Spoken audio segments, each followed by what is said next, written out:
welcome to Adelaide Footy PubTalk. I'm Wayne Knowles, brought to you from the Portland Hotel on this glorious Sunday afternoon with the one and only, the sexiest man in Adelaide Footy, Luke Hosie. Knowlesy, how are you, mate? Good, mate, you? Oh, real good. What's happening? I've lost 22 and you put it on for me, so that's good.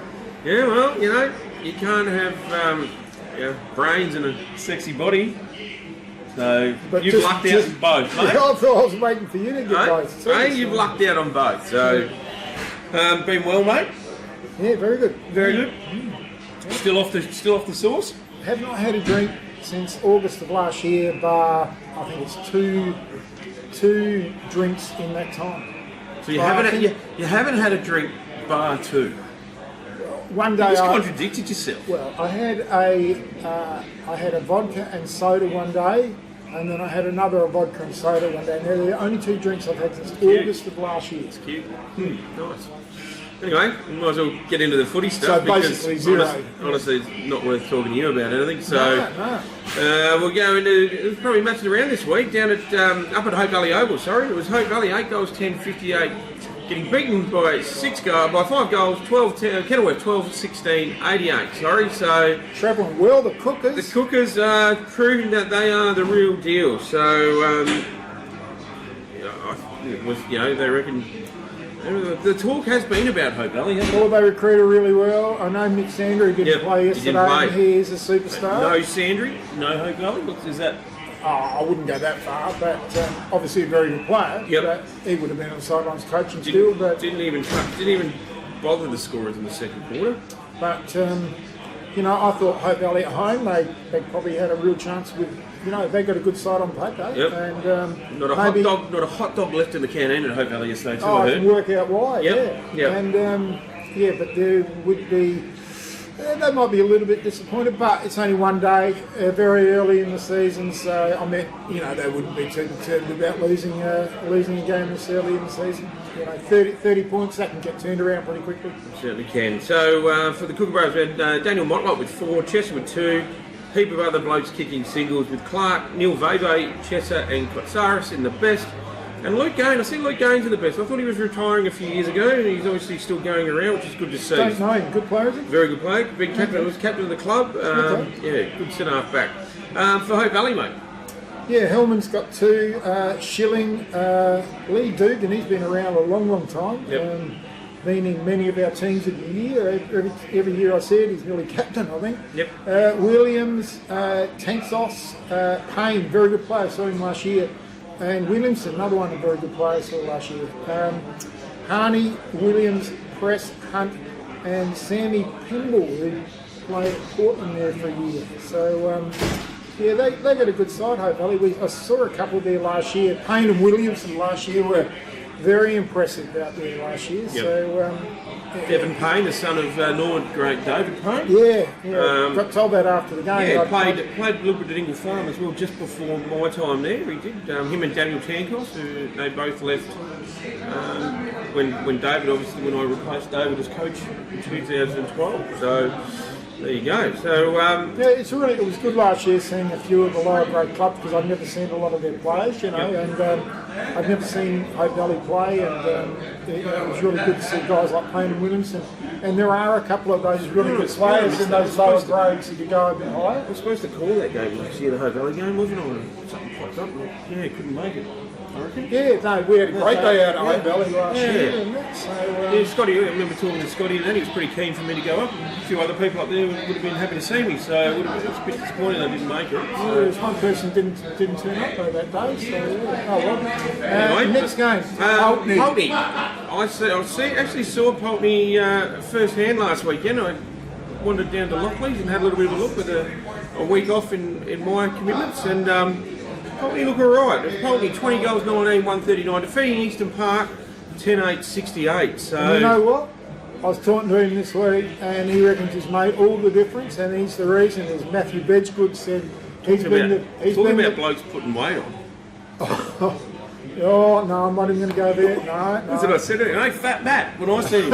He goes, that's the popcorn in the kettle black, isn't it? He's been touching that barbecue up. Penny, no? Kransky. He's been ever since his house got burnt down.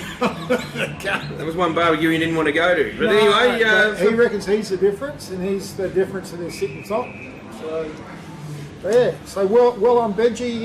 That's great, Benji, that you cert. You're the one who's got them right back where they should be. So well done, Matthew. For Pulteney, we had Stuart Brown with 4, Tucker with 3, Pollock with 3 as well, Tripodi as well with 3, Daniel Scott Collins with 2, and a few other blokes kicking singles with Brody, Stuart Brown, Curry, Fisher and Tripodi in the best. And for Eastern Park, mate, for the Demons. Yes, Kovacic 4, Burgoyne, Blight, Walkley, Matty Paul, Torkington and McIver. All the goal kickers, better players, McIver, Walkley, Torkington and Matty Paul. So, I thought Eastern Park would have been would have come down and really tore this one a new one, a new one. But have lost a few players. And Nappy and that went down to North Haven and they've lost some players. So, they might take a little bit of time to recover. Anyway. Moving on, the next game was out at Smithfield Oval, and it was Smithfield 18-14-122, defeating Salisbury 8-11-59. Smithfield just moving along nicely. That administration indiscretion, I suppose you could say, in the first round. I thought they were a bit harshly dealt with. Yeah, so did I. I mean, the administration, if at first up, guys it wasn't, from what I believe, it wasn't a deliberate act. No, not I have no doubt in my mind that it wasn't deliberately done. No. It's just a slight mistake, I suppose, and I don't think they should be stripped of their points. But neither did I. I thought that was just ridiculous from the league to strip them of their points. Anyway. 4 points. Lockleys got the points. Have a look at it. Like Smithfield, they've just turned every post-round winner out there. And they've done really well. Dwayne Nisbet's been out there. Nizzy's done a great job. He has done an amazing job turning that club around. They got women's footy, they got kids, they got Oz kick for the first time. I know TJ was trying to, Dwayne, it's not just Dwayne Nisbet, but there's a whole lot of people, but he's the one who's overseen it. Yep. And he's been fantastic, and I just thought... He loves that club. Yeah, I just thought it was a bit of a kick in the guts to lose a few points over an admin bungle. And, because we're independent, we'll say as we please. Anyway, for Smithfield we had Dempsey with 5, Mick Ashby with 4, Freddie Ages with 2, a heap of blokes kicking single with Kelly, Lane and Mick Ashby and Scotty Webber in the best players. For Salisbury, mate. Yeah, for Salisbury, Matthews got 2. Saw him play last year, good player. Matthews, 2, got a bit of speed. Timperon with 2, Moran, Wormold, Horges and Mann. Matt Horges can play too when he wants to. Yep. Better players, Goods, Timperon, Kinahan, Fleming and Knox. Daniel Knox, yep. Yeah, so Smithfield, they'll be there when the Woods are cracking off at the end of the year. They'll be around the top 3, I would have thought. And the thing with Smithfield, and my brother's doing a little bit with Zwacky at Lockleys this year, and I said to him, one thing with Smithfield is that as the year goes on, they get fitter and fitter and fitter, and they're like a snowball gathering, just getting larger and larger and larger. So come the end of the year, they've got a big area out there, and they've got a president who's doing great things. So I think they're a club to be reckoned with in the years to come. Yep, agreed. Moving on, and it was out at St Dom's over there, Park 2 there. By the Aquatic Centre, and it was Lockleys, 21-10-136, defeating Blackfriars 8-10-58. So 88 point win to Lockleys, mate. Blackfriars are struggling this year. They lost their best player with Matty Brincat done a knee last year. Did a knee late, and so he's out. Yeah. Then they've gone through like 2 coaches. More or less, so they had to get a new one after Grange left. Ricky Kelly, and then Ricky Kelly got the job, and Ricky Kelly was coach for B grade when I was at Morse Blakes. Yeah, so I know Ricky. They've had a few disruptions, unfortunately. Yeah. Blacks and old school of mine was Blackfriars, and just Blacks boy. Old Blacks boy. That answers a lot. Certainly. So they are just struggling a little bit at the moment. Answers a lot. That does answer a lot. So. Anyway, for Lockleys, we had Hugh Johnson Schroeder with 7, Alex Patton with 4, Huey A. Huey. I see him. He's Funny man, Huey. He is running around with hamstrings that tight. You'd hate to see him bend over and pick a footy up. It's like a time bomb. But anyway, it's going all right, Huey. Huey would be on in a few weeks, I'm led to believe. That's good. Is he? Yeah. Matty Tranios with 3, D'Tulio with 2, Adcock with 2, a few other blokes kicking singles with Ben Bryant best, Sean Crow, Tranios and D'Tulio in the best. So I've heard good things about that Ascoli. Oh, Simo? He goes alright, but he's a very good player. Yeah. Haven't seen him play, but I've heard. Goes alright, Simo. He just likes the can 20. Well, I mean, there's a lot of footballers like that. Anyway, for Blackfriars, yeah. Trav Hillman kicked 5. He's been a very good player for him for a long, long time. He has. Porcaro, Nelson. Is that Manny Nelson? That's the former Fitzroy player. I don't think it is. I think it is. Is it really? Yeah, Grigic. Yep. Okay. Better players: Haynes, Clark, Hillman, Lopret, and Ormandy. I think it is Matty Nelson. Just a funny one on Smithfield. I can tell them now. At the start of the year, on our Facebook page, clubs are putting through all their new recruits, and all their photos and all that. And Smithfield were putting up a lot of photos and a lot of new recruits. But they had this new ruckman that they put up, and he was only 5'10", but they stood him on a box. So they told everyone he was 6'8", but they actually stood him on a box for the photo. And it went up on our Facebook page, and everyone was wondering who this guy was and the whole lot. And no one let the kid out the bag, and he was standing on a box the whole time. Very, very funny. Oh, well done. Yeah. I thought that was very humorous. Yeah. Anyway, next game, Trinity out at Trinity College. Trinity 17-15, 117, defeating Rosewater 8-8-56. Now, Trinity have been struggling. Rosewater, what's going on down there, mate? You're the man in the know. I don't know. I mean, Trinity have got Rosewater's measure. They got them in the grand final last year. Maybe I don't know. Marnes and a good mate of mine, Harry Wilcox, are doing their B grade, so I don't know. I honestly don't know what's going on over there at the kennel, but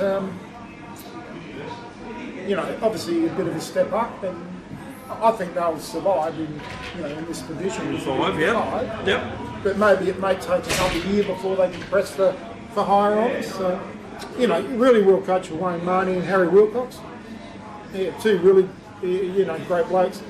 And you got Moose Morris over there, he's a footy director, and people like that, Johnny Weird, and so the club's in good hands. I actually had a beer with Johnny. We played a trial. We hired there over for a trial game, and had a beer with Johnny afterwards, and Daniel as well. So club's in great hands. So I mean, it's only a matter of time. Yep. Anyway, for Trinity, we had Cotter with 5, Forward with 4, Druitt with 3, Barker with 2, a few other blokes kicking singles with Druitt, O'Hara, Forward, and Smith in the best. And for Rosie's, mate? Yeah, Daniel Reardon with the tournament, he kicked 3, Hillard kicked 2, Josh Vines 1, Gamble and Petrozelli with singles. Quinn Dillon was their best with Clements, Petrozelli and Anik Gallagher. Yeah. So he's obviously a new one, I've never heard of him before. So, he's a junior, he's ex-junior from there, I reckon. Is he? So well done to Trinity and Steve Kuzner out there. So the Tossers, a good win. Yeah. Anyway, moving on to this week's games. Eastern Park taking on Blacks up at the White Reserve. Yeah, you'd think a good chance for Eastern Park to get their mojo back. Yep. I can't see Blacks enjoying the trip out at the White Reserve, and not the most hospitable place to play it. At times, it's a little bit different these days, I think. Oh, yeah. Yep. Lockleys taking on Rosewater at Lockleys Oval. Yeah, as much as I'd like to tip Rosewater, obviously there's a lot of guys at Lockleys I know as well. I would think Lockleys might be just a little bit too good at the moment. Yeah, Lockleys for me as well. Zwecki's boys over Wayne Marnie's lads. Kenilworth taking on Pulteney. Game of the round. It will be. St Mary's Park. Well, it depends on Fat Matt, like Benji. Depends on what Matt does during the week, isn't it? He's the coach in there, or football director, or is everything else out there? He's the reserves coach. Oh, is that all? Oh, the way he's talking this week, I thought he was everything. So he's barbecue king. He's everything now. So anyway, I'm going at Kenilworth at home at St Mary's Park. Yeah. New facilities out there as well. You got to play when you got blokes like Motlop, Neil Vavo running around. Vavo's playing league footy at Pulteney last year. Come down and play Defibs footy. He should be absolutely tearing. You know what?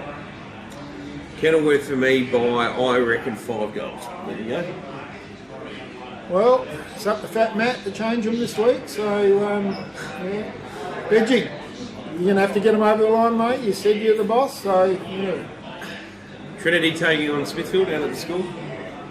You would not give Trinity a hope, I wouldn't have thought. I got Smithfield by plenty. Yeah, Smithfield for me. And Salisbury taking on Hope Valley at Salisbury Oval. Hope Valley will hit back, I think. Salisbury a great club, but just probably in that middle run. Whereas Hope Valley, I see as a top 3 club. Yep.